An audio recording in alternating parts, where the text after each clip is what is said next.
মঞ্জুরুল ইসলাম আমাদের বড় ভাই ছিলেন, আমাদের বন্ধু ছিলেন, শুভাকাঙ্ক্ষী ছিলেন, পাঠশালার গভর্নিং বডির চেয়ারম্যান ছিলেন এবং দ্বিতীয়বার ওনাকে আবার রিনিউ করা হয়েছিল এটা করার ক্ষেত্রে।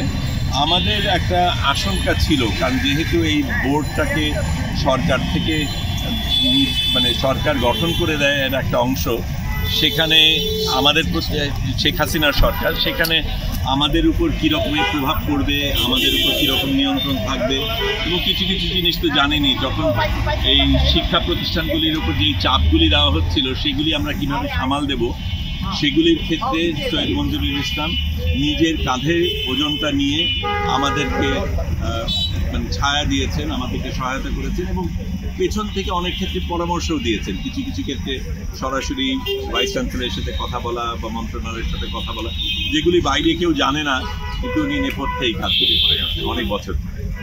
সেটা তো সামনে আমরা কি করব সেটার ভিত্তিতে বোঝা যাবে।